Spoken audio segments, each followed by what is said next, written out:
Assalamu alaikum wa rahmatullahi wa barakatuh.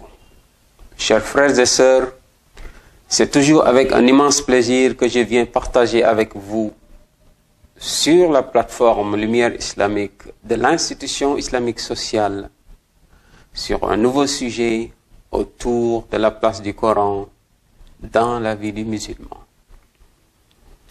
Aujourd'hui, nous allons aborder un aspect très important, sinon un des plus importants, je veux dire la lecture du Coran.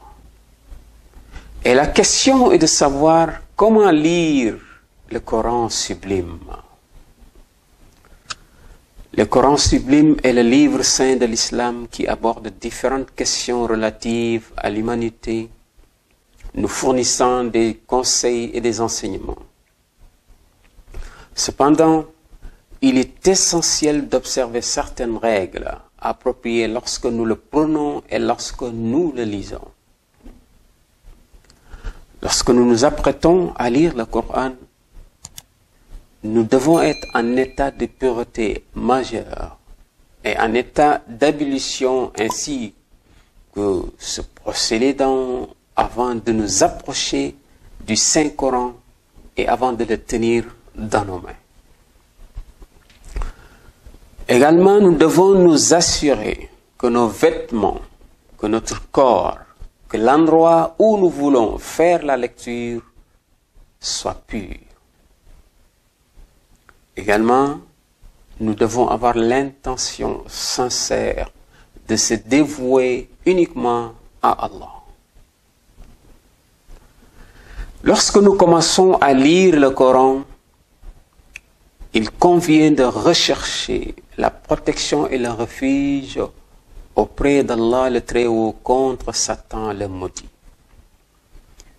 Et à cet effet, dans le verset 98 de la sourate 16, Dieu nous dit فَإِذَا قَرَأْتَ الْقُرْآنَ فَاسْتَعِذْ بِاللَّهِ مِنَ الشَّيْطَانِ الرَّجِيمِ صدق الله العلي العظيم. Pour cela, nous devons réciter la formule أعوذ بالله من الشيطان الرجيم, ce qui signifie je cherche refuge auprès d'Allah, loué soit-il, contre Satan, le maudit, le lapidé. Et lorsque nous commençons, nous prononçons également le nom d'Allah, loué soit-il, par la parole suivante, Bismillahirrahmanirrahim, ce qui signifie au nom d'Allah, le tout miséricordieux, le très miséricordieux. Ensuite, nous devons ouvrir tout doucement le Coran et le lire en utilisant la main droite. Et lorsque nous lisons le Coran, maintenons-le au-dessus du sol, car il est considéré comme un manque de respect de le placer au niveau du sol, en dessous des pieds. Toujours pendant la lecture, nous devons avoir une attitude humble, sachant que cette lecture constitue un entretien avec Allah subhanahu wa ta'ala. Aussi, il est préférable de lire à haute voix et d'embellir notre voix par la psalmodie et prendre garde à l'ostentation. Nous devons absolument respecter les règles de lecture et la lecture dans le Musaf est préférable à la récitation. Pendant la lecture, nous devons nous concentrer, c'est-à-dire ne pas regarder seulement les mots et les prononcer, mais comprendre ce que nous lisons et méditer sur le sens de la parole divine avec dévotion et recueillement. Il est fort probable que nous ne puissions pas comprendre ce que nous lisons si l'arabe n'est pas notre langue maternelle ou que nous ne la comprenons pas. Dans ce cas, nous pouvons regarder la traduction et l'explication des versets que nous lisons. Mais c'est sûr, et ce qui est sûr, c'est que l'engagement que nous avons lorsque nous comprenons les paroles en arabe, est complètement différente si nous nous limitons à la traduction seulement. Pendant la lecture, nous pouvons laisser exprimer nos émotions. Par exemple, pleurer. Nous pouvons pleurer. Et ceci est un signe de piété. Chers frères et sœurs, s'il y a des conseils que je peux donner à la fin de ce mois de Ramadan, ce serait: lisez le Coran en langue arabe et de vite renoncer à la transcription, car le Coran doit être lu en arabe, qui est sa langue, qui est la langue originale. Faites tout votre possible pour bien lire l'arabe afin de savoir bien lire le Coran, y compris le fait de comprendre les règles de prononciation. Lorsque vous lisez, servez-vous d'un Coran ayant un code couleur pour vous aider à reconnaître les différentes règles de tajwid, y compris le fait de comprendre les règles de la bonne prononciation. Chers frères et sœurs, apprenez l'arabe quoi que ça vous coûte, afin de comprendre ce que Allah, loué soit-il, nous dit dans le Coran. Et puis, ce n'est pas difficile, la langue arabe. Je peux vous garantir que c'est juste une langue très subtile et très précise. Mais en réalité, elle n'est pas difficile.